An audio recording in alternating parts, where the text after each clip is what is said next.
À partir de la Russie, le chef de l'armée algérienne a choisi d'attaquer le Maroc.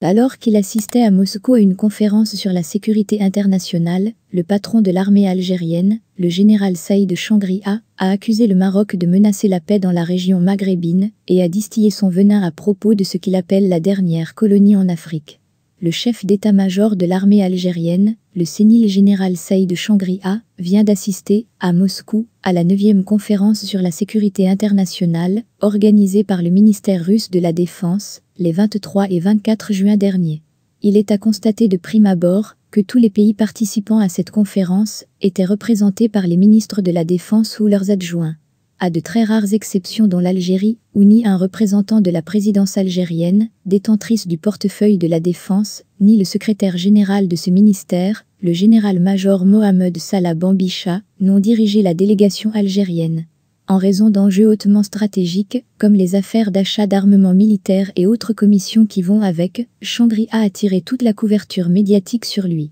Ainsi les grandes lignes de son discours, prononcé ce jeudi 25 juin 2021 devant les participants à cette conférence, ont été rapportées par l'Algérie Presse Service sur la foi d'un communiqué du ministère algérien de la Défense. Saïd Changria y a clairement montré, de par les sujets politiques et diplomatiques abordés, que toutes les institutions du pays, de la présidence de la République au gouvernement, en passant par le Parlement et la Constitution qui régit leur rapport, ne sont que des instruments aux mains de la junte militaire. En tout cas, les propos du chef de l'armée algérienne sur le Sahara marocain apportent la preuve, à qui pouvait encore en douter, que c'est l'état-major qui définit et gère la politique étrangère du pays. Selon l'Algérie Presse Service, Saïd Changria a mis l'accent sur l'impératif, pour l'Organisation des Nations Unies, de prendre ses responsabilités afin de résoudre ce conflit qui date de longues années, ajoutant qu'à ce contexte sécuritaire, qui marque la région maghrébine et sahélo-saharienne, s'ajoute le conflit armé au Sahara occidental, et ce, à l'issue de la violation par le Maroc de l'accord de cessez-le-feu le 13 novembre 2020.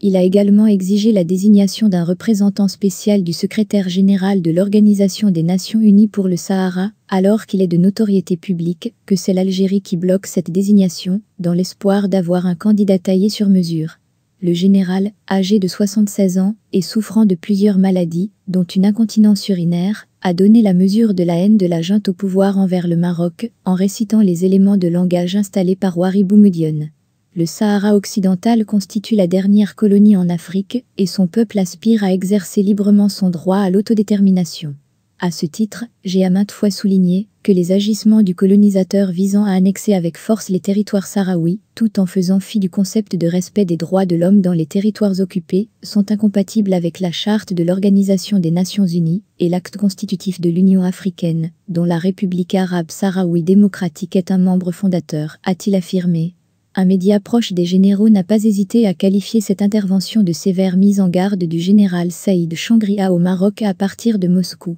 Néanmoins, les vrais enjeux de la visite de Changria à Moscou sont d'un autre ordre. Après avoir reçu, le 17 juin courant à Alger, Dimitri Chougaev, patron de la coopération militaire et technique de la Fédération de Russie, et le directeur de Rosoboronexport, l'agence en charge des exportations de l'armement russe, Changria a rencontré à nouveau ces deux hommes à Moscou. Malgré cette période de vache maigre pour les finances algériennes, les contrats d'armement et autres dessous de table ont été au menu de ces rencontres. Le chef d'état-major de l'armée algérienne a aussi commandé aux Russes une importante cargaison de blé, denrée indispensable à la paix sociale en Algérie, et qu'il a demandé de fournir d'urgence. Pour rappel, l'Algérie avait choisi depuis 2016 de zapper les exportateurs russes de blé et d'importer cette denrée de France et d'Allemagne.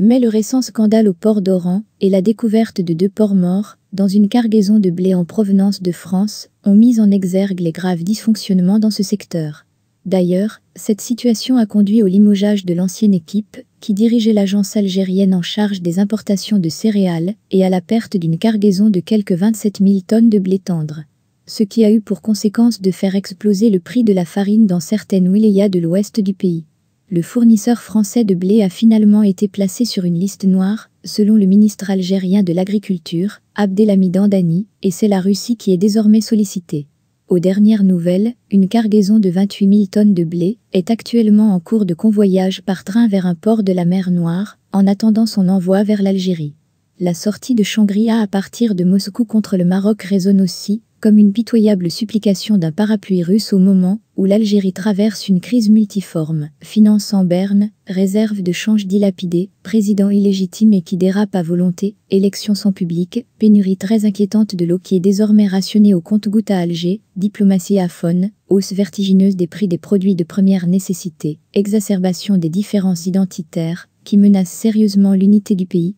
Sonné par la taille et le succès retentissant des exercices militaires africains-Lyon entre l'armée américaine et les phares, le chef de l'armée algérienne est venu mendier un soutien à Moscou. L'allié russe lui a fait la charité de le laisser proférer ses inepties à partir de Moscou. L'exercice auquel s'est livré Shangri-La est somme toute rhétorique, indigne d'un militaire et d'un homme de terrain.